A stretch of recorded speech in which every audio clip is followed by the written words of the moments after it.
चला, आजच्या सेशन मध्ये तुम्हा सर्वांचं स्वागत आहे. आज आपला आहे डे 2. आज आपण शिकणार आहोत रेकी म्हणजे काय. आज आपण ऍक्च्युअल रेकीला सुरुवात करणार आहोत. तर सगळ्यात आधी सांगा सर, कोणी कोणी निगेटिव्हिटी सोडून द्यायला सुरुवात केली काल सांगितल्याप्रमाणे? Very good. अजून कोणी निगेटिव्हिटी सोडून द्यायला सुरुवात केली?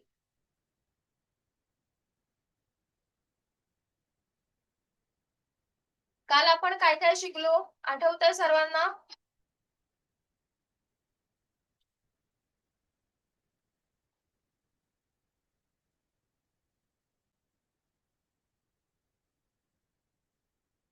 आपण कालचा थोडासा रिकॅप बघूया, त्यामुळे तुमच्या डोक्यामध्ये सर्व व्यवस्थित येईल.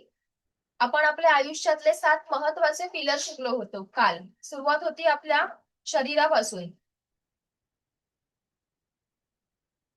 त्यानंतर मी हे तुम्हाला रूल्स दिले होते, ते फॉलो करायचे होते. त्यानंतर आपण बघितलं आपलं subconscious mind. Subconscious mind work कशावरती करतं? अफर्मेशन. अफर्मेशन म्हणजे कळत न कळत तुमच्या मनामध्ये जे काही विचार येतात तेच तुमच्या जीवनाप्रतीचे तुमचे अफर्मेशन्स असतात. त्यानंतर बघितलं होतं व्हिज्युअलायझेशन. त्याच्यामध्ये आपण बघितलं की ज्या गोष्टीचं अस्तित्वही नव्हतं अशी गोष्ट आपण कल्पनेमधून तयार केली होती. जसं की हे एक पेन. हे पहिला कोणाच्या तरी माइंड मध्ये आलं, त्यानंतर त्यांनी ह्याचं साहित्य जमा केलं आणि साहित्य जमा केल्यानंतर प्रत्यक्षात हे पेन आपल्या हातामध्ये आलं. जसंच तसंच एखाद्या गृहिणीला एखादी रेसिपी बनवायची असेल, भाजी बनवायची असते, त्यावेळी तिच्या डोक्यात पहिला तो विचार येतो, त्यानंतर ती सर्व साहित्य जमा करते आणि मग कृतीच्या माध्यमातून ती भाजी आपल्या समोर येत असते. म्हणून हा सेकंड पार्ट सुद्धा खूप महत्वाचा आहे. आणि मेडिटेशन म्हणजे अगदीच मोठी ध्यानधारणा नाही, पण आपली जी काही रोजची कामं आहेत ती आपण मन लावून करायची आहेत. पाण्यावरती अफर्मेशन देऊन कसा रिझल्ट येतो हे आपण बघितलं होतं काल. त्याचप्रमाणे अन्नाचं सुद्धा बघितलं होतं. 10 जबाबदाऱ्या मी तुम्हाला दिल्या होत्या काल लिहिण्यासाठी, आणि त्याची सुरुवात सगळ्यात पहिला स्वतःपासून करायची असंही सांगितलं होतं. तुमचं मन एक मॅग्नेट आहे, ते मॅग्नेट प्रमाणेच वर्क करतं. आणि ह्या 5 लाईन्स मी दिल्या होत्या काल, ज्या रोज सकाळी तुम्हाला बोलायच्या आहेत. होपोनोपोनो प्रेयर कशी वापरायची हे सुद्धा सांगितलं होतं. सर्वांच्या लक्षात आहे ना कशी वापरायची आहे? Very good. आणि काल तुम्हाला 2 रिझन दिले होते की आजचा दिवस आनंदात सेलिब्रेशन मध्ये कसा घालवायचा आहे.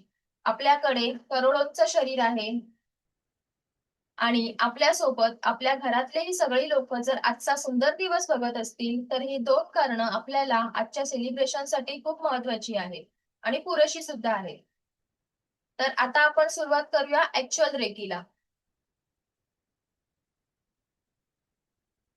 तर कोणी मला सांगू शकतं का की रेकी म्हणजे काय? कोणाबद्दल कोणाला काही साधारण माहिती आहे का? ठीक आहे, कविता मॅडम बोलतील. रेकी मीन्स वैश्विक एनर्जी, युनिव्हर्सल एनर्जी.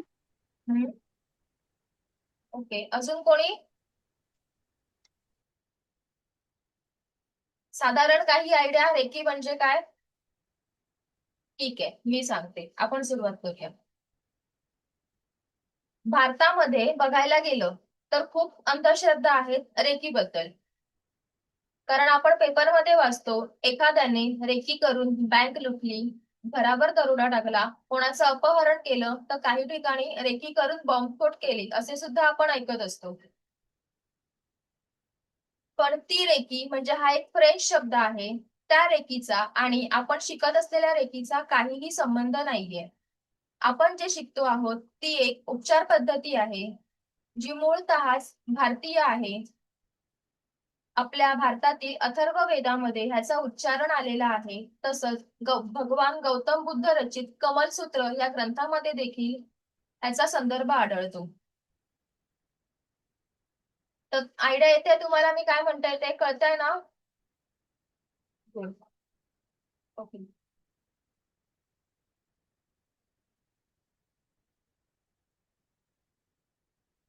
हा, तर ही एक जापनिक जापनीज उपचार पद्धती आहे जी भारताची आहे, पण डॉक्टर मिकाऊ उसुई यांनी जपानमध्ये रिडिस्कव्हर केली, त्यामुळे आज तिला जगभरामध्ये जापनीज उपचार पद्धती म्हणून ओळखली जाते.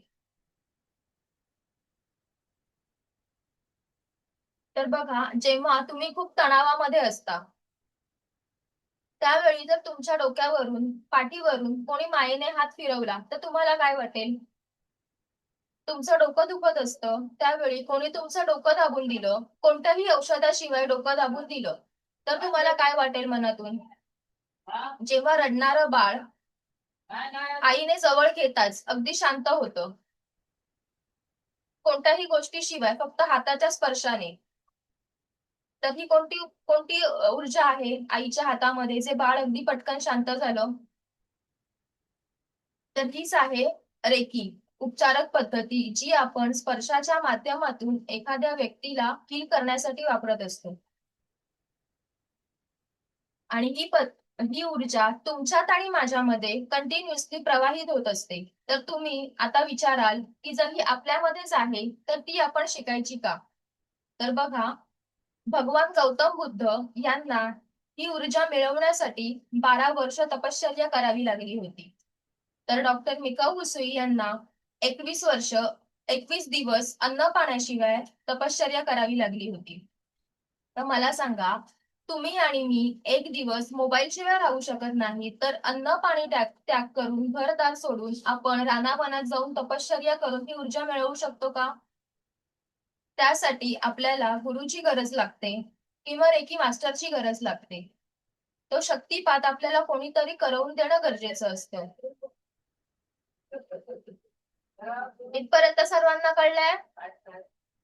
थंब सेंड करा.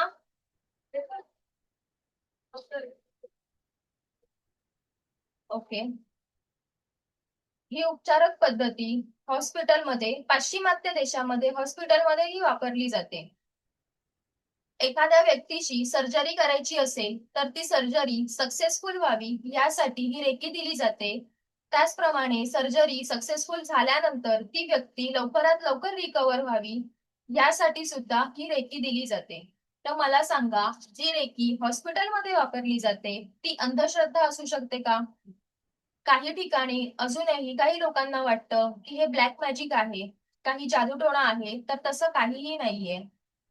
तुम्ही जर गुगलला जाऊन सर्च केलं रेकी इन हॉस्पिटल तर तुम्हाला त्याचं योग्य उत्तर मिळेल. आपल्या भारतामध्ये तेवढी अजून प्रचलित नाही आहे, पण पाश्चिमात्य देशामध्ये तिचा सर्रास खूप वापर केला जातो. त्यांच्या युनिव्हर्सिटीज मध्ये एखादा विषय शिकवावा तशी ती शिकवली जाते. आपल्या भारतात 2-3 ठिकाणी कोणत्या युनिव्हर्सिटीमध्ये ही शिकवली जाते. अजूनही सनराइज युनिव्हर्सिटीमध्ये सुद्धा शिकवली जाते. तर रेकी म्हणजेच लाईफ फोर्स एनर्जी, रे म्हणजे सर्वव्यापी आणि की म्हणजे जीवनशक्ती. रशियन ह्याला बायोप्लास्टिक एनर्जी म्हणतात तर चीनी ह्याला ची बोलतात. ब्रिटिश ह्याला हॉली स्पिरिट किंवा लाईट असं म्हणतात, तर भारतीय ह्याला प्राण ऊर्जा म्हणतात. ज्या वेळेला तुमचं ह्या प्राण ऊर्जेसोबतचं कनेक्शन तुटतं त्यावेळेला तुमच्या देहामध्ये प्राण नसतो, तुमचं शरीर निश्चित पडलेलं असतं आणि ते मृत म्हणून घोषित केलेलं असतं. म्हणजे जसं की आपण जीवन जगत असताना ऑक्सिजन ग्रहण करतो, हे युनिव्हर्सल ट्रूथ आहे. त्याचप्रमाणे आपण युनिव्हर्स कडून प्राण ऊर्जा सतत ग्रहण करत असतो, हे सुद्धा युनिव्हर्सल ट्रूथ आहे.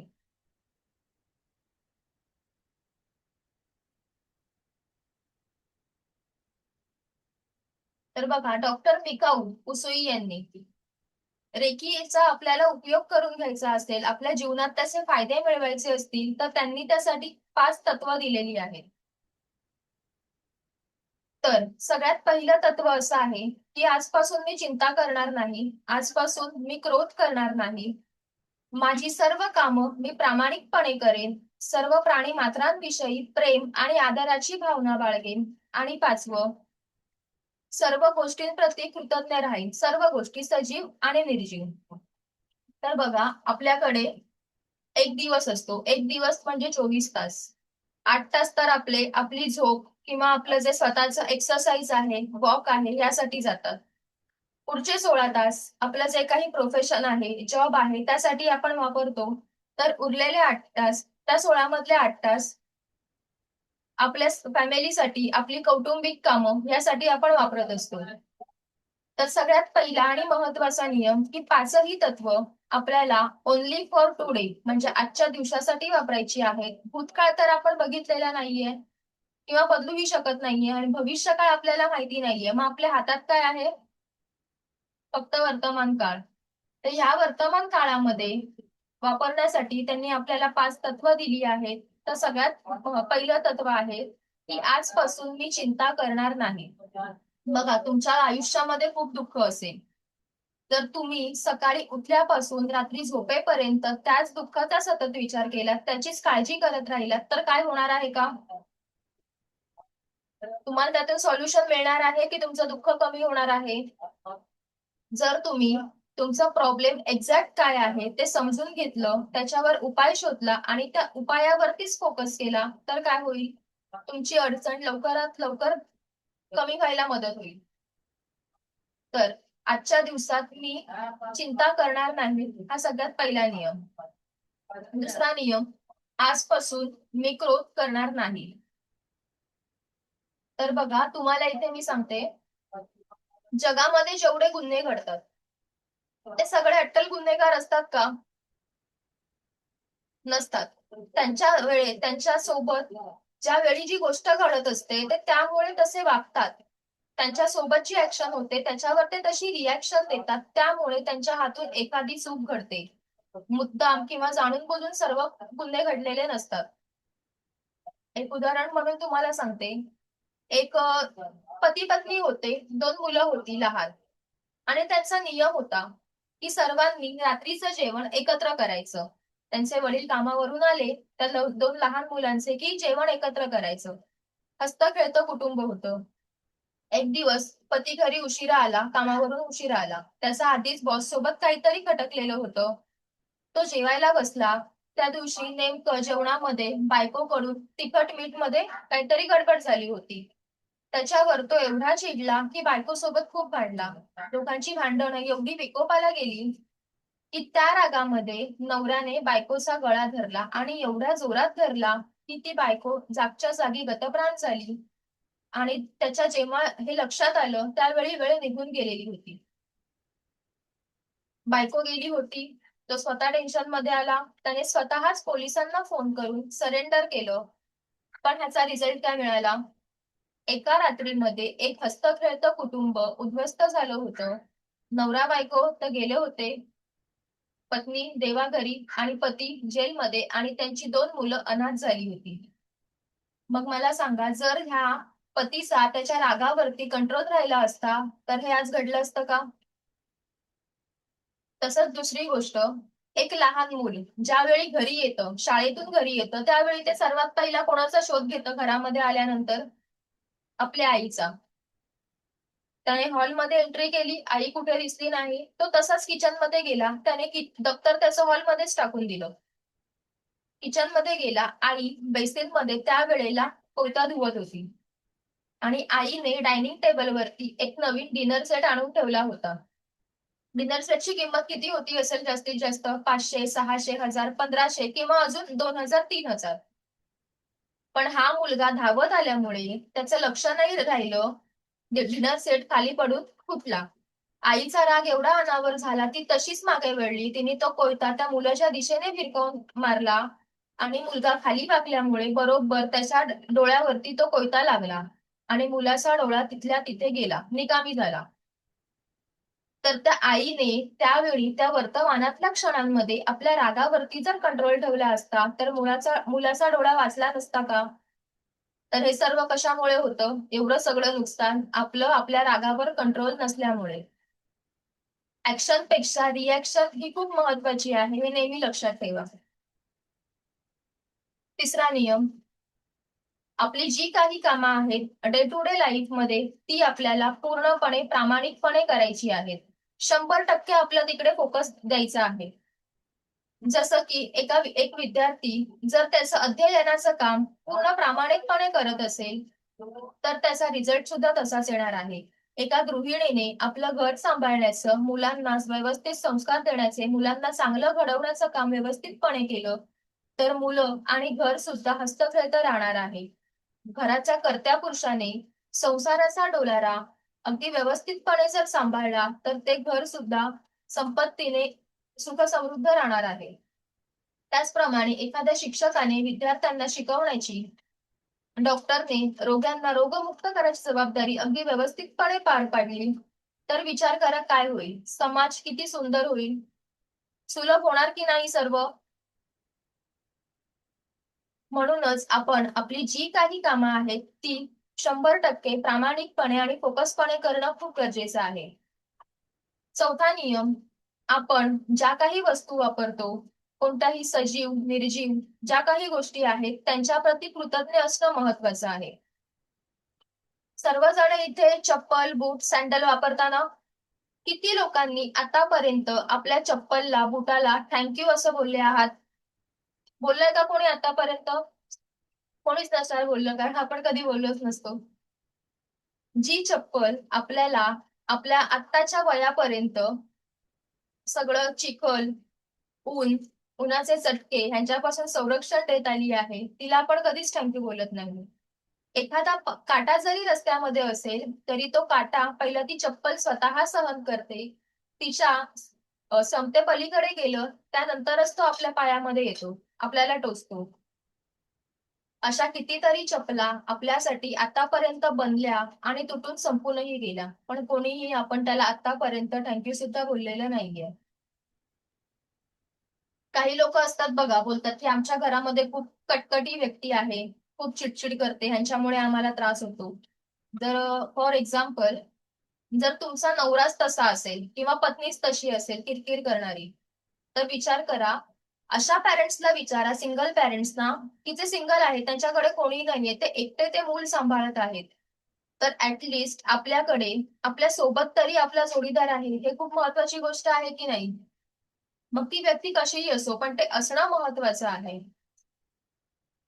आपलं हे शरीर, आपले हे डोळे ज्याने आपल्याला आतापर्यंत हे सुंदर जग दाखवलं, आपले पाय ज्यांनी आपल्याला आतापर्यंत आपले हे शरीर आपण इतरत्र घेऊन जाऊ शकलो, आपले हात ज्यांनी आपण खूप कामं केली, कधी आपण बोललो का आपल्या डोळ्यांना, हातांना, पायांना थँक्यू? तर आजपासून तुम्ही तुमच्या शरीराच्या सर्व अवयवांना थँक्यू बोला, कारण किती लोकांकडे शरीराचे हे अवयव सुद्धा नसतात आणि ते कितीही पैसे खर्च करून विकत घेऊ शकत नाहीत. ज्यांची कुवत आहे ते घेतात, पण ज्यांची कुवतच नाहीये असे लोक काय करणार? तर हे करोडोचे शरीर देवाने आपल्याला दिलं आहे, त्याची व्हॅल्यू करा.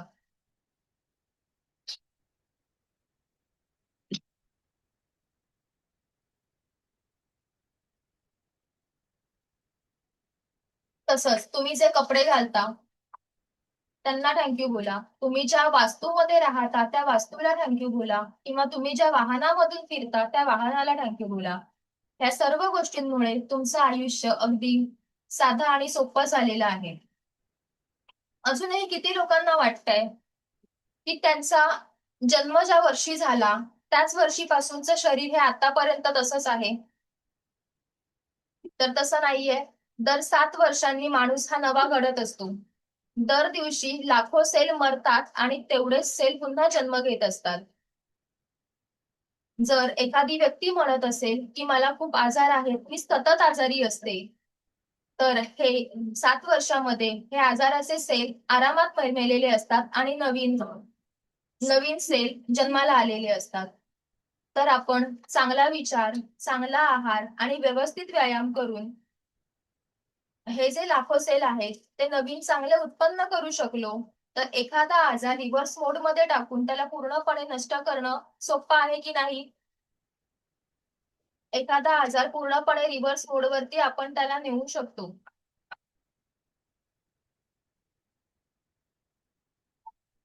आणि 5वा नियम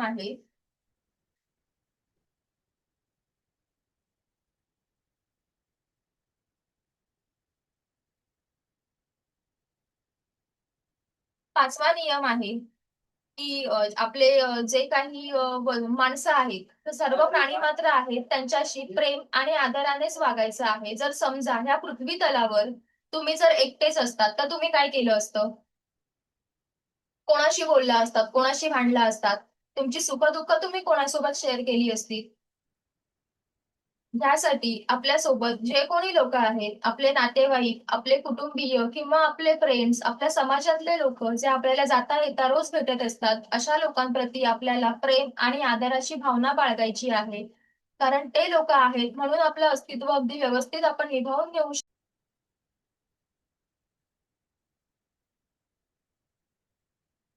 माझा आवाज क्लिअर आहे का?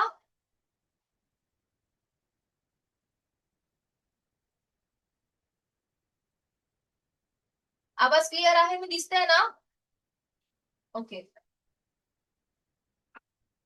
हा, तर आपल्या सोबतचे आपले नातेवाईक, आपले कुटुंबीय आहेत म्हणून आज आपण आपलं आयुष्य अगदी व्यवस्थितपणे जगू शकत आहोत. त्यामुळे रेकीची ही 5 तत्व आपल्या आयुष्यामध्ये अनुसरणं खूप महत्वाची गोष्ट आहे. नियम कळले का सर्वांना व्यवस्थित? चिंता करणार नाही, क्रोध करणार नाही, आपली सर्व कामं 100% फोकसने प्रामाणिकपणे करेन, सर्व सजीव आणि निर्जीव वस्तूंप्रती सजीव आणि निर्जीव वस्तूंप्रती कृतज्ञ राहील आणि सर्व प्राणी सोबत प्रेम आणि आदरानेच राहील. आणि ह्याची सुरुवात कुठून करायची आहे? स्वतःपासून. तुम्ही जर स्वतः आनंदी असाल तर तुमचं कुटुंब आनंदी राहील, तुमचं कुटुंब आनंदी असेल. ज्यावेळी अशी सर्व कुटुंब आनंदी असतील त्यावेळेला सर्व समाजही सुंदर आणि सुखी असणार आहे.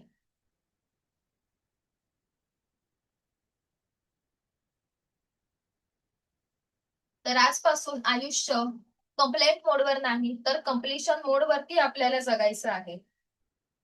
आणि दुसरी गोष्ट, रेकी काही गोष्टी करू शकत नाही तर त्या मी तुम्हाला सांगते. जन्म आणि मृत्यूच्या फेऱ्यामध्ये रेकी इंटरफेअर करत नाही.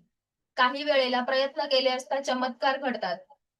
तसेच जन्मापासून असलेले व्यंग रेकी ठीक करू शकत नाही, पण काही ठिकाणी चमत्कार होत असतात. जेव्हा एखादी जसं की एक्झाम्पल द्यायचं झालं तर एखाद्या आईचं मूल जन्मापासून थोडंसं व्यंग असू शकतं. तिने प्रयत्न केले असता मूळ मूल बरं होतं, कारण शेवटी ती आईची माया असते. त्याचप्रमाणे रेकी कधीही डॉक्टरांच्या गोळ्या बंद करायला सांगत नाही. जेव्हा डॉक्टर सांगतात की दुवा भी करो और दवा भी करो, त्यावेळेला ही दुवा म्हणजेच रेकी असते, लाईफ फोर्स एनर्जी. मग तुम्ही कितीही पैसा कमवला तरी सुद्धा आपण आपल्यासोबत काहीही घेऊन जाऊ शकत नाही. येताना आपली मूठ बंद असते तर जाताना आपली मूठ उघडी असते, पण या उघड्या मुठीमधून आपण आपल्या कर्मांशिवाय काहीही घेऊन जाऊ शकत नाही. त्यामुळे रेकीची ही 5 तत्व आपल्या आयुष्यामध्ये अनुसरा, तुमचं आयुष्य खरंच खूप सुखी आणि समाधानी होईल.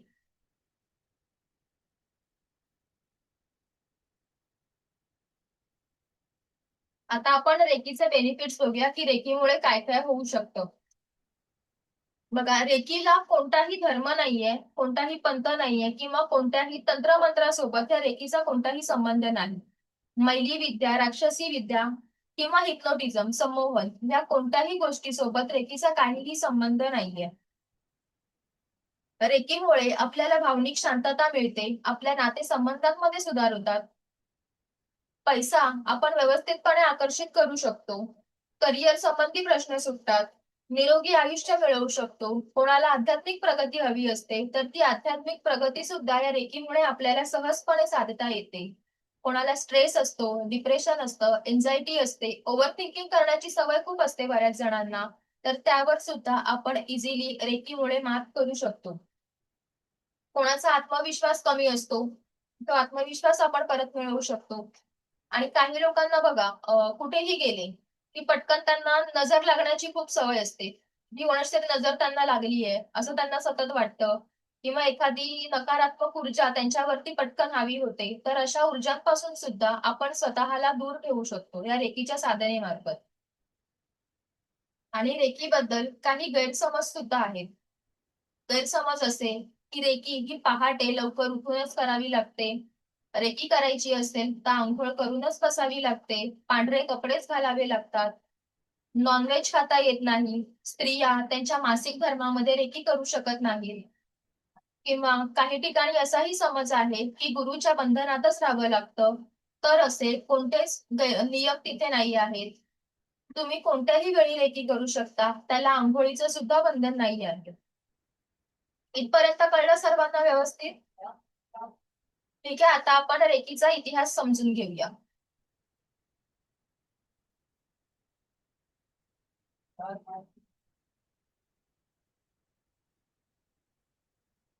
जर कोणाला कुठे गेलो, एकच मिनिट.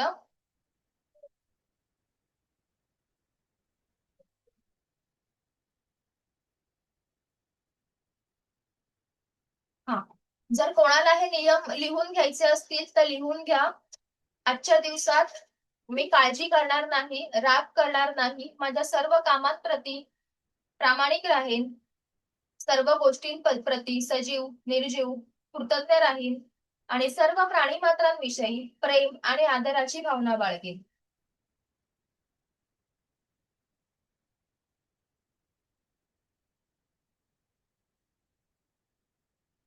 लिहून झाल्यावर थंब सेंड करा मला प्लीज.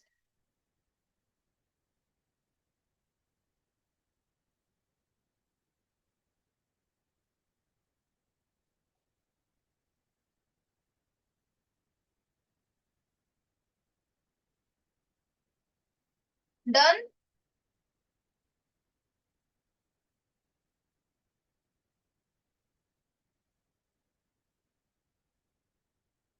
जाऊ पुढे, झालंय का सर्वांचं?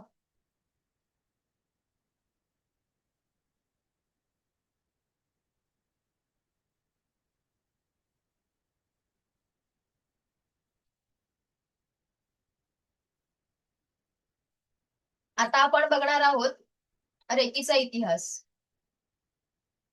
तर हे सगळ्यात पहिल्या कॉलम मध्ये दिसत आहेत ते आहेत डॉक्टर मिकाऊ उसुई, ज्यांनी ही रेकी रिडिस्कवर केली, ज्यांच्यामुळे जगभरामध्ये आज हीच रेकी जापनीज चिकित्सा पद्धती म्हणून ओळखली जाते.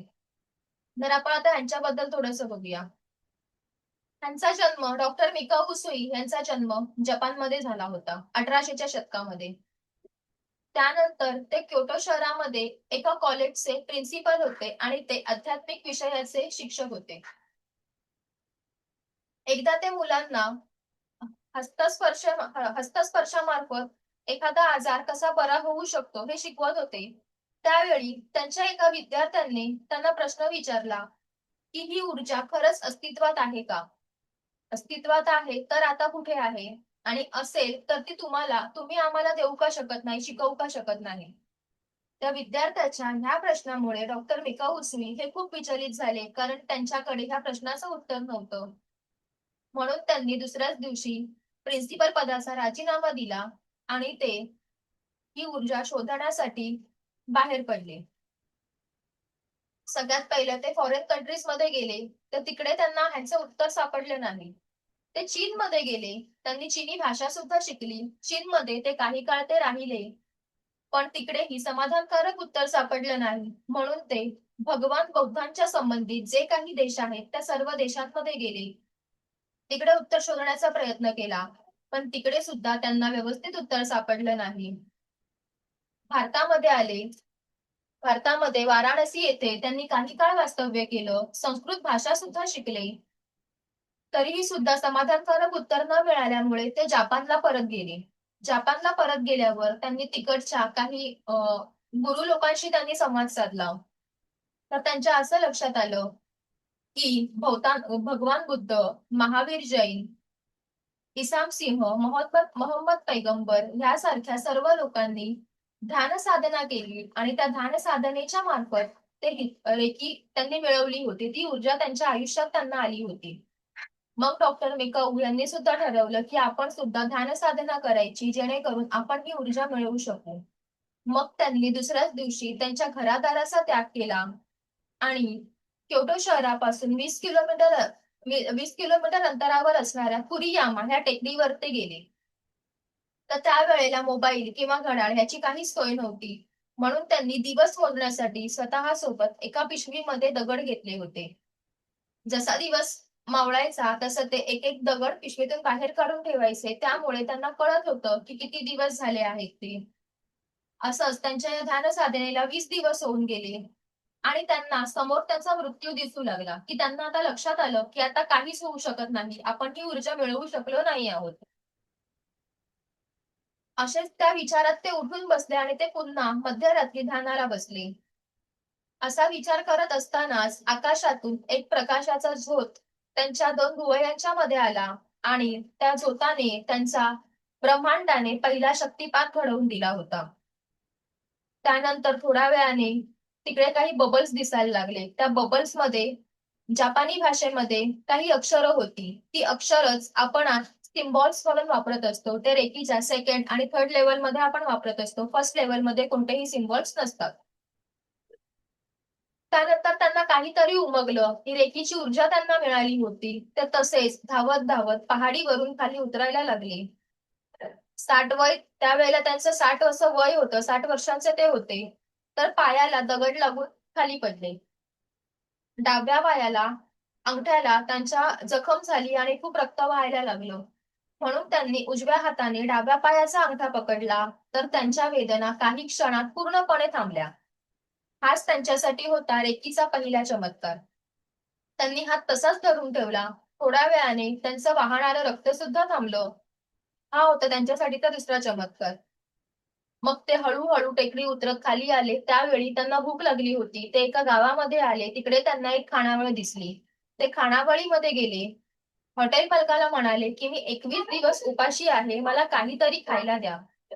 तर ते खानावळवाले म्हणाले की तुम्ही तुमचं वय बघता डिरेक्टली एवढं अन्न खाऊ नका, थोडासा पहिला फलाहार करा, आराम करा, त्यानंतर तुम्हाला मी हवं ते जेवण वाढतो. हे म्हणाले की नको, तुम्ही मला पूर्ण अन्न द्या, पूर्ण ताट द्या, मी ते व्यवस्थित पचवेन. त्यानंतर हॉटेल मालकाची नात जी 8-9 वर्षाची होती ती तिकडे अन्न वाढायला आली. तिच्या चेहऱ्यावरती अतिशय वेदना होत्या. तर डॉक्टर मिकाऊ उसुई यांनी त्या बालिकेला विचारलं की तू एवढी दुःखात का आहेस. तिने सांगितलं की माझ्या दाढा दुखत आहेत. मग डॉक्टर मिकाऊ उसुई यांनी तिच्या आजोबांची परमिशन घेतली आणि तिच्या दोन्ही दाढांवरती हात धरला. त्यामुळे त्या मुलीच्या सर्व वेदना थांबल्या, तिच्या दाढा दुखायच्या बंद झाल्या. हा होता त्यांच्यासाठीचा तिसरा चमत्कार. त्यानंतर मिकाऊ उसुई यांनी व्यवस्थित जेवण केलं आणि तेवढं जेवण वयाच्या 60व्या वर्षी त्यांनी पचवलं सुद्धा. तिथून ते बाहेर पडले आणि त्यांनी ठरवलं की आता जिकडे जिकडे गरज आहे, जी जी लोक दुःखात आहेत त्यांना दुःखमुक्त करायचं, म्हणून ते एका बेगर वस्तीमध्ये गेले. बेगर वस्तीत त्यांनी बघितलं की लोक खूप अतिशय अशा वाईट अवस्थेमध्ये जगत आहेत. तर कसं करायचं, त्यांना यातून बाहेर कसं काढायचं, म्हणून ते स्वतः त्या वस्तीमध्ये त्यांनी राहायला सुरुवात केली. त्यांना रेकी द्यायला सुरुवात केली आणि त्यामार्फत त्यांनी एक एक करून ती पूर्ण ती पूर्ण वस्ती रिकामी केली. म्हणजे त्या लोकांना त्यांनी एक चांगलं आयुष्याची दिशा दिली. ते त्या वस्तीतून बाहेर गेले, चांगलं सुखवस्तू आयुष्य जगायला लागले. पण काही दिवसांनी त्यांनी बघितलं की ही सगळी लोक हळूहळू करून परत त्या वस्तीमध्ये राहायला येत आहेत. त्यांच्यावर पुन्हा भीक मागायचीच वेळ आलेली आहे. डॉक्टर मिकाऊ उसुई यांना कळलं नाही की आता काय केलं पाहिजे. मग ते एका बंदिस्त खोलीत गेले, स्वतःला कोंडून घेतलं आणि पुन्हा ध्यानावस्थेत गेले.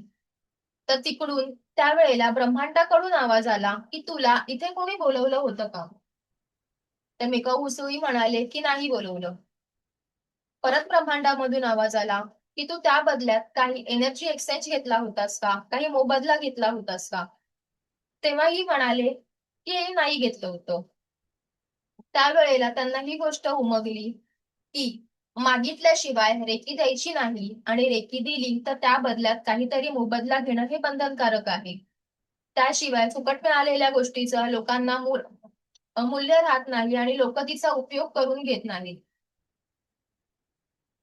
त्यानंतर मिकाऊ उसुई हे बाहेर पडले आणि त्यांनी हे रेकीसाठी ते दोन महत्वाचे नियम अस्तित्वात आणले की मागितल्याशिवाय द्यायची नाही आणि त्या बदल्यात मोबदला घ्यायचा.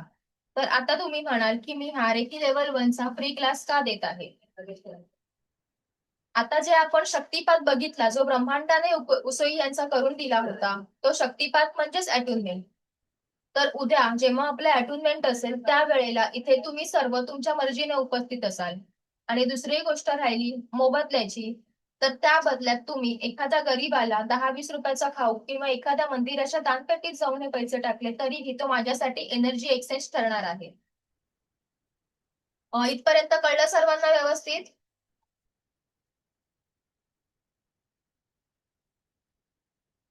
कळलं ना सर्वांना? ओके. हा, तर त्यानंतर ते बेगर वस्तीमधून बाहेर पडले. बेगर वस्तीमधून बाहेर पडल्यानंतर त्यांनी ज्यांना गरज आहे त्यांनाच रेकी द्यायची असं ठरवलं. त्यानंतर होते सुजिरो हायाशी.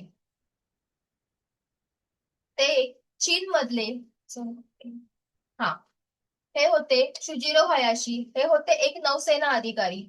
एका युद्धामध्ये त्यांचं सर्व सैन्य बेचिराख झालं, त्यांच्याकडे काहीच राहिलं नाही. मग त्यांनी काय करावं हे त्यांना कळत नव्हतं. मग ते डॉक्टर मिकाऊ हुसुई यांना जाऊन भेटले. त्यांच्याकडून ते रेकी शिकले आणि समाजसेवा करायची या विचाराने त्यांनी एक जपानमध्ये रेकीचं क्लिनिक चालू केलं. त्यावेळी ते जेव्हा प्रॅक्टिस करत होते शुजिरो हयाशी, त्याच वेळेला डॉक्टर मिकाऊ हुसोई यांचा देहांत झाला होता. मग पुढची सगळी जबाबदारी शुजिरो यांनी व्यवस्थित पार पाडली. ज्या वेळेला कोणतीही प्रसार माध्यम नव्हती अशा वेळेला शुजिरो हयाशी यांनी संपूर्ण जगभरामध्ये रेकीची मार्केटिंग केली होती, रेकी पोहोचवलेली होती. त्यानंतर या पुढच्या आहेत हवायो टकाटा. या एक जापनीज वंशाच्या अमेरिकन महिला आहेत. त्यांना वयाच्या 30व्या वर्षी कळलं होतं की त्यांना कॅन्सर झाला आहे आणि डॉक्टरांनी सुद्धा सांगितलं होतं की पुढचे 40 दिवसच त्यांच्याकडे जगण्यासाठी आहेत. मग त्यांना रेकी बद्दल माहिती मिळाली होती. त्या जपानमध्ये गेल्या. तिकडे त्या सुजिरो हयाशी यांना भेटल्या.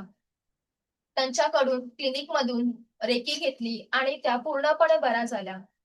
आणि ही महिला जिला वयाच्या 30व्या वर्षी कळलं होतं की जिला कॅन्सर आहे, 40 दिवस जगण्यासाठी आहेत, ती महिला वयाच्या 80 वर्षापर्यंत जगली. मग कुठे जगण्यासाठीचे पुढचे 40 दिवस आणि कुठे ती पुढची 50 वर्ष. तर असा चमत्कार हा रेकीच्या मार्फत झाला होता. त्यानंतर ही महिला डॉक्टर सुजिरो हायाशी यांच्याकडून रेकी शिकली, अमेरिकेमध्ये परत गेली आणि तिने रेकीचं स्वतःचं क्लिनिक अमेरिकेमध्ये चालू केलं. आणि त्यावेळेला तिने रेकीचे 22 मास्टर्स तयार केले आणि त्याच 22 मास्टरांच्या मार्फत गुरु शिष्य परंपरेमधून रेकी सर्व जगभरात पसरली आणि तीच आज माझ्यापर्यंत आणि तुमच्यापर्यंत पोहोचलेली आहे. तर हा होता रेकीचा इतिहास. तर सगळ्यात महत्वाचं कार्य हवायो टकाटा यांनी त्यावेळी पार पाडलं होतं आणि डॉक्टर मिकाऊ हुसुई यांनी ती प्राप्त केली होती. रेकीचा इतिहास सर्वांना व्यवस्थित कळला? थंब सेंड करा. Very good. आता आपण रेकीच्या किती स्टेप्स असतात ते मी तुम्हाला सांगते. आता आपण जी शिकत आहोत ती आहे लेवल 1. ही स्वयंशुद्धीकरण कालावधी असतो हा. ह्याच्यामध्ये आपल्याला रेकीची 10% ऊर्जा मिळते. त्याच्या पुढे असते सेकंड लेवल, ज्याच्यामध्ये सिम्बॉल्स असतात, त्याच्यात आपल्याला 40% ऊर्जा मिळत असते. तिसरी लेवल असते मास्टर लेवल, तिच्यामध्ये आपल्याला रेकीच्या 100% ऊर्जा मिळत असतात. आणि पुढच्या 2 असतात ज्या 4-5, ती म्हणजे ग्रँड मास्टर.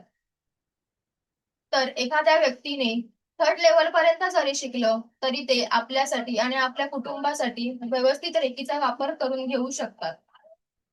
स्टेप्स कळल्या का रेकीच्या सर्वांना? आता आपण बघणार आहोत औरा. रेकी इतिहास, बेनिफिट सगळं कळलं ना व्यवस्थित काय आहे? गैरसमज वगैरे काही अजून राहिले असतील तर आताच क्लिअर करून घ्या. ठीक आहे. सगळ्यांना मी काल पेन पेपर घेऊन बसायला सांगितलं होतं, घेतलंय? पेन पेपर आहे ना सर्वांकडे? Very good. हा, तर बघा, काही लोक बघा लग्न समारंभात गेले किंवा गर्दीच्या ठिकाणी गेले तर त्यांना असं अचानक खूप असं अस्वस्थ वाटतं किंवा असं नको नको असं वाटतं काहीच करणं. हे कशामुळे होतं माहितीये का तुम्हाला? तुम्ही फ्रेश असता पण गर्दीतून जाऊन आला किंवा अचानक तुम्हाला एखादी व्यक्ती भेटली किंवा एखादी व्यक्ती आपल्या घरी येऊन गेली त्यानंतर पण आपल्याला खूप अस्वस्थ वाटतं, घरामध्ये असे निगेटिव्ह वाईब्स जाणवतात. याचं कारण आहे, ज्या व्यक्तीच्या औराशी आपण कनेक्टेड होतो त्या व्यक्तीचा औरा निगेटिव्ह होता. तसंच एखादी व्यक्ती भेटली की खूप आनंद होतो, प्रसन्न वाटतं. ह्याचा अर्थ त्या व्यक्तीचा औरा पॉझिटिव्ह होता. तर बघा, आता तुमच्याकडे पेपर आहे. एक त्याच्यावरती डॉट काढा. पेपरवरती डॉट काढून घ्या.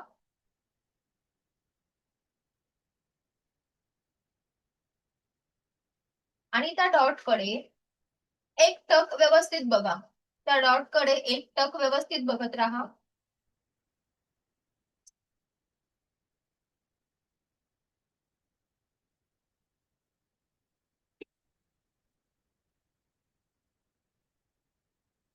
काय दिसतंय का त्या डॉटच्या आजूबाजूला अजून एक प्रकाशाचं वलय?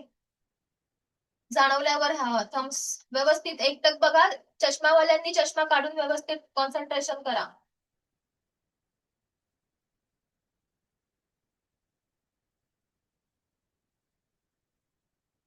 त्या सर्कलच्या भोवताली अजून एक सर्कल तुम्हाला जाणवेल. Very good. अजून कोणाला दिसलं? बघा, एकाला दिसतंय ह्याचा अर्थ सगळ्यांना दिसलाच पाहिजे. Very good. विद्या मॅडम, तुमचं थोडं कॉन्सन्ट्रेशन चुकत असेल, बाकी सगळ्यांना दिसत आहे. बरं, आता तिथेच पेन ठेवा. तुमच्या हातातलं पेन ठेवा आणि पेनाच्या भोवती बघा काही दिसतंय का?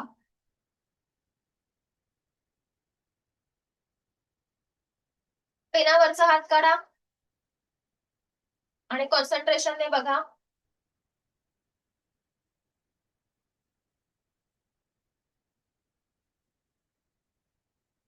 पेनाभोवती तसंच तुम्हाला एक वलय दिसेल पेनाच्याच आकाराचं.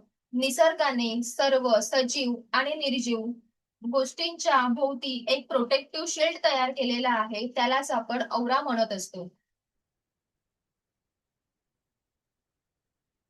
व्यवस्थित कॉन्सन्ट्रेशन करा, दिसणार.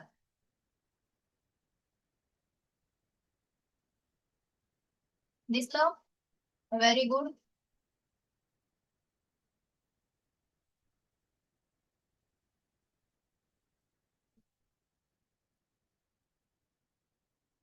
स्क्रीनवर बघा सर्वांनी.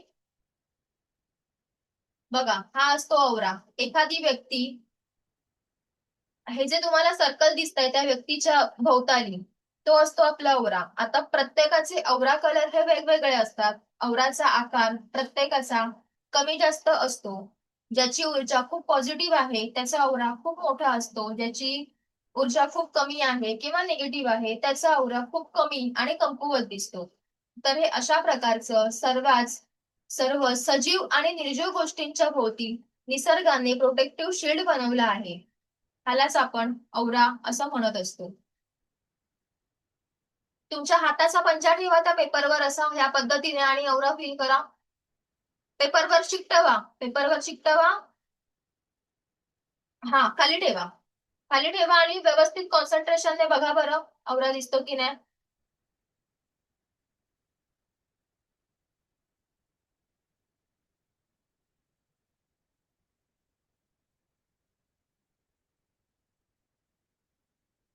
फील झाल्यावर थंब सेंड करा.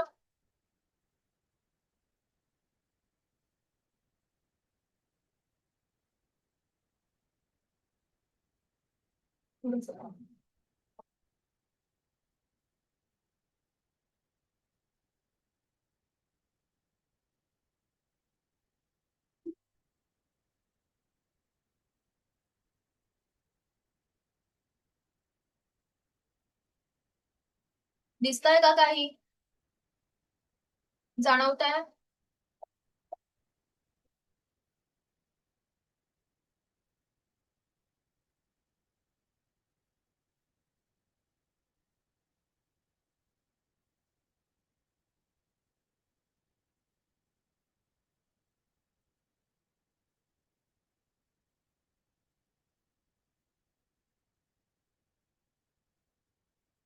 दिसलं कोणाला?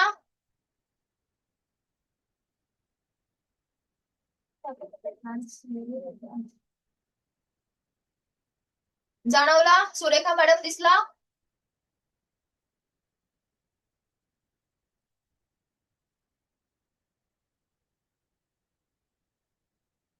ठीक आहे, पुढे जायचं आपण. आता मला सांगा, कोणाकडे एखादी व्यक्ती वगैरे आहे का आता प्रॅक्टिकल करायला घरामध्ये अवेलेबल? नीलम मॅडम कडे आहे. ओके, कोण आहे? घेऊन या त्यांना. एकच मिनिट. हा, बोला. अनम्यूट व्हा. हा, बोला. हॅलो, आई आहे माझी सोबत. ओके, घेऊन या त्यांना कॅमेरा समोर. हा, दोघी अशा समोरासमोर बसा. मला दिसाल अशा बसा समोरासमोर. समोरासमोर तुम्ही दोघे असं फेस टू फेस. समोरासमोर बसा. Face to face. हा, समोरासमोर बसा. फक्त मला कॅमेरा दिसला पाहिजे. मी तुम्हाला क्लीन मध्ये घेते. एकच मिनिट.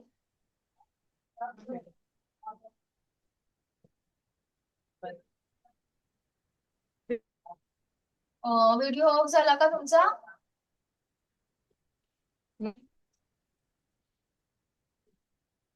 मला दिसत नाही दिसतंय ना? आहे. दिसतंय. मला व्हिडिओ तुम्ही दिसत नाही आहात. हा, ओके. समोरासमोर बसलात तुम्ही?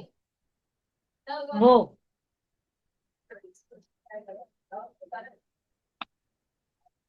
नेटवर्क आहे का व्यवस्थित? हो, आहे ना. आहे, आवाज येतोय. माझ्या इथे अडकला आहात तुम्ही.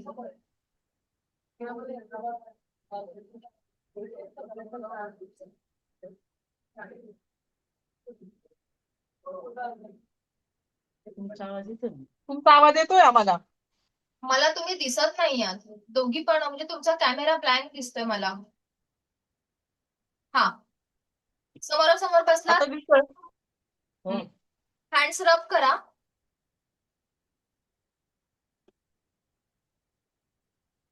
दोघींनी करा, जोरात करा.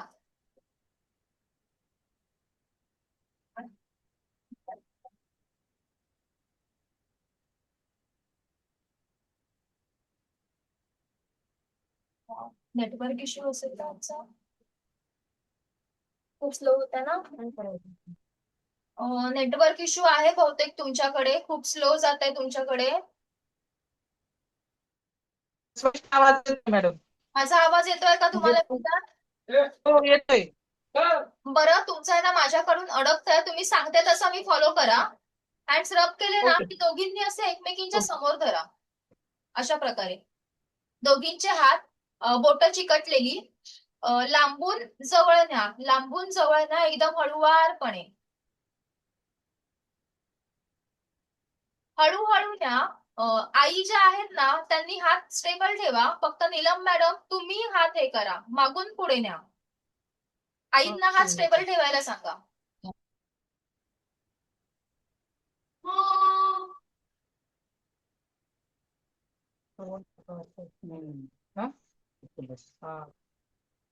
बघा, काही फील होत आहे का तुम्हाला? हात असं आपण म्हणतो ना खेचल्यासारखं किंवा चुंबकीय आपण म्हणतो ना, फील होतंय. पुश केल्यासारखं फील म्हणजे होत आहे का? विचारा आईंना.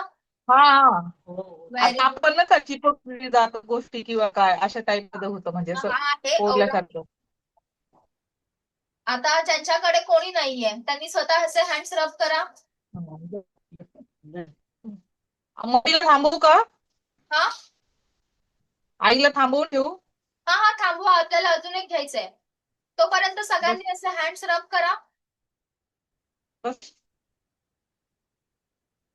आणि एक एनर्जीचा असा तू एक पण कर. करा. बघा, काही फील होत आहे का? तू पण कर मग एक.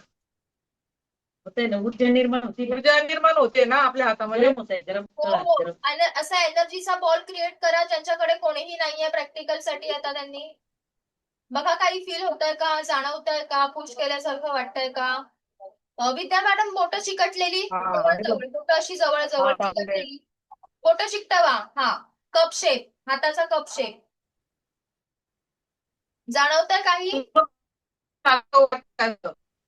जे आपण करतो आणि नंतर जे असतो फील होत आहे ना? नसेल होत तर परत हँड्स रब करा आणि फील करण्याचा प्रयत्न करा. ज्यांना आज होत नाहीये फील त्यांना उद्या शक्तिपातानंतर फील होईल, पण तात्पुरतं थोडंफार फील होणं असतं. होत आहे का काही फील?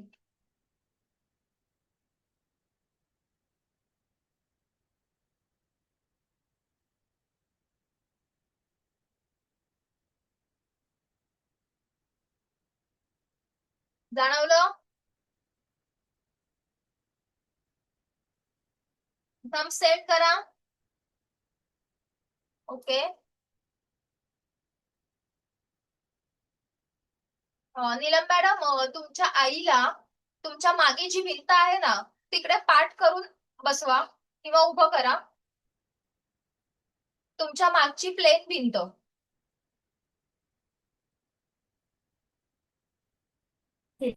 हा इथे बस. तिकडे तोंड कर. तिकडे तोंड करू. भिंतीकडे तोंड करायला सांगायचं ना. भिंतीकडे पाठ. पाठ. भिंतीकडे पाठ पाठ कर. हा. तुम्ही जा त्यांच्याकडे. इथे शेजारी बसू. नाही, समोर, त्यांच्या समोर. इथे समोरासमोर, पुन्हा एकदा समोरासमोर. माझी तुम्हाला दिसेल. हा चालेल, मी सांगते तेवढं फक्त फॉलो करा. त्यांना डोळे बंद करायला ओके. सांगा डोळे बंद कर. आणि त्यांच्या नाकावरती तुम्ही कॉन्सन्ट्रेट करा. हम्म. आणि त्यांच्या नाकावर कॉन्सन्ट्रेट करा आणि बघा त्यांच्या डोक्यापासून तुम्हाला काही वलय जाणवतंय का, फील करा. आणि ज्यांच्याकडे आता कोणीही नाहीये त्यांनी माझ्या नोस्टिपकडे कॉन्सन्ट्रेट करा आणि बघा की माझ्या इथे असा काही औरा तुम्हाला फील होतोय का, जाणवतोय का. दिसल्यावर थंब दाखवा. व्यवस्थित कॉन्सन्ट्रेट करा. डोळे बंदच ठेव मग.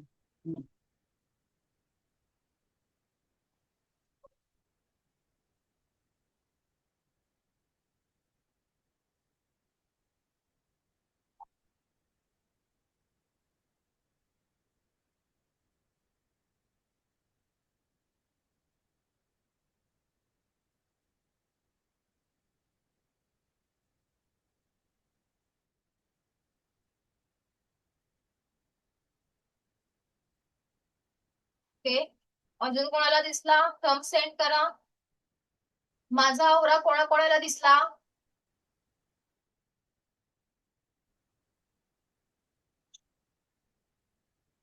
नीलम मॅडम, काही दिसलं आईच्या भोवती?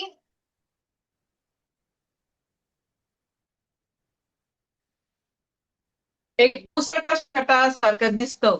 दिसला ना? Very good. असतो आपला औरा.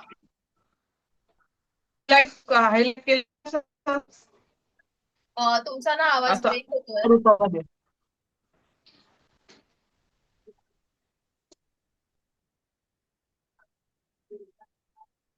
तर आता हा औरा क्लीन कसा करायचा ते मी तुम्हाला सांगते. ज्यावेळी तुम्हाला असं वाटत असतं की बाहेरून आल्यावर खूप अनइझी वाटतंय, अस्वस्थ वाटतंय, कंटाळवाणं वाटतंय, रिफ्रेश वाटत नाहीये, तर अशा वेळी काय करायचं, रॉक सॉल्ट घ्यायचं, त्याला थोडं बारीक करायचं, त्याच्यामध्ये कॉफी पावडर टाकायची, हे मिश्रण घेऊन आंघोळीच्या पाण्यात टाकायचं. रॉक सॉल्ट बारीक करून प्लस कॉफी पावडर, हे मिश्रण आंघोळीच्या पाण्यात टाकून त्याने सरळ आंघोळ करायची. ह्याच्याने तुमचा औरा क्लीन होतो.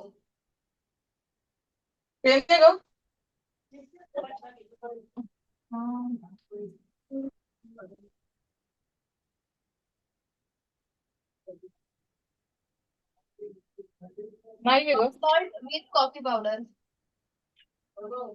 आणि ह्याच्याही पुढे जाऊन अजून एक मी रेकीद्वारे तुम्हाला दाखवते की काय प्रोसेस आहे ती. हात जोडायचे असतात, रेकीला कॉल करायचा असतो. आता रेकीची प्रार्थना आपण उद्या घेणार आहोत शक्तिपातानंतर.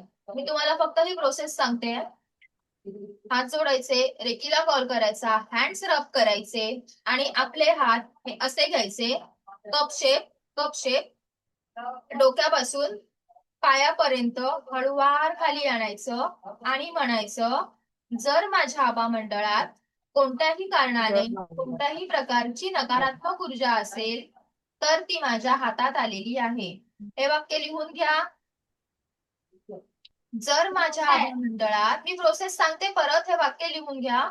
जर माझ्या आभामंडळात कोणत्याही कारणाने कोणत्याही प्रकारची नकारात्मकता आलेली असेल तर ती माझ्या हातात आलेली आहे.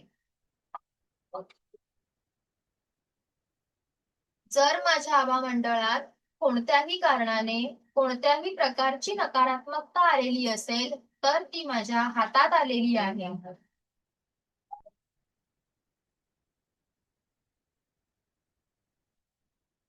आणि शेवटी लिहा, ब्रह्मांडात जाऊन शुद्ध झालेली आहे. ब्रह्मांडात जाऊन शुद्ध झालेली आहे.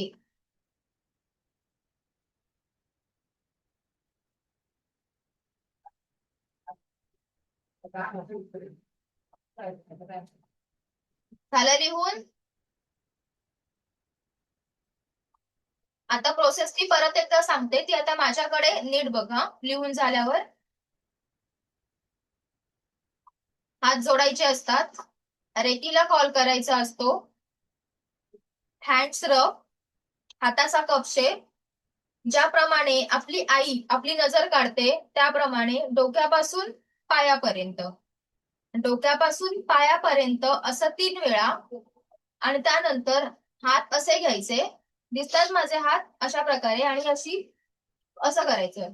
ब्रह्मांडात जाऊन शुद्ध झालेली आहे.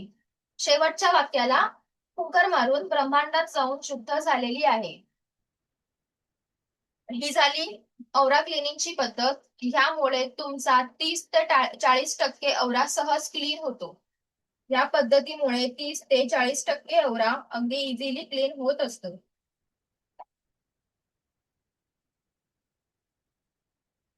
आता ज्यांच्याकडे आज कोणीही नव्हतं त्यांनी ते हँड्स रब करायचं प्रॅक्टिकल आपल्या घरात ज्या वेळेला कोणी असेल तेव्हा त्यांच्यासोबत करून प्रयत्न करा करण्याचा. आणि एखादा प्लेन वॉलच्या समोर त्यांना बसवा आणि त्यांचा औरा फील करा डोळ्यांनी. हे प्रॅक्टिकल आहे, आज तुमचा टास्क आहे. या औरा फील करायचा आणि मला उद्या सांगायचंय.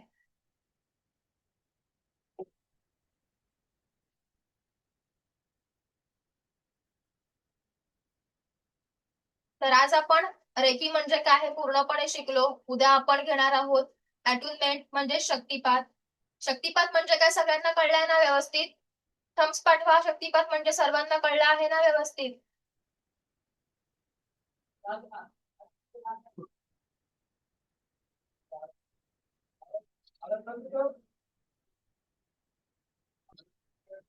उद्या आपण घेणार आहोत शक्तिपात, एनर्जी ऍक्टिव्हेशन, अन्न पाण्याला चार्ज कसं करायचं ते सुद्धा आपण उद्या बघणार आहोत. आणि 7 चक्रांची ओळख आपण उद्या करून घेणार आहोत.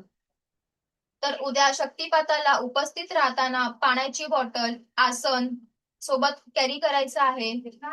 व्हिडिओ ऑन असणं त्यावेळेला बंधनकारक आहे, कारण व्हिडिओ ऑन नसल्याशिवाय तुम्ही मला दिसल्याशिवाय मी तुमचा शक्तिपात करू शकत नाही. ही गोष्ट लक्षात ठेवा.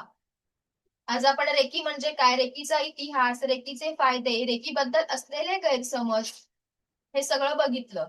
रेकी किती टप्प्यांमध्ये शिकता येते हे बघितलं आणि औरा फील सुद्धा आपण केलेला आहे. आजचं सर्वांना क्लिअर झालं काय काय शिकलो ते?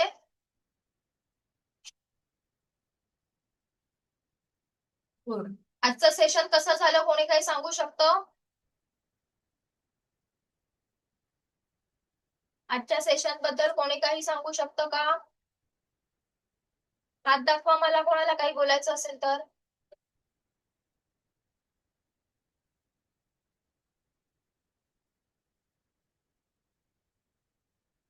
थांबायचं आपण आज? थांबायचं आपण आज? ओके चला, तर उद्या भेटू पुन्हा या सकारात्मक ऊर्जांसोबत. उद्या दुपारी ठीक 12:30 वाजता सर्वांनी शक्तिपातासाठी तयार राहा. उद्या आपण शक्तिपात ग्रहण करणार आहोत. आज माझं ऐकून घेतलं त्यासाठी तुमचे खूप खूप आभार. उद्या पुन्हा भेटू. धन्यवाद.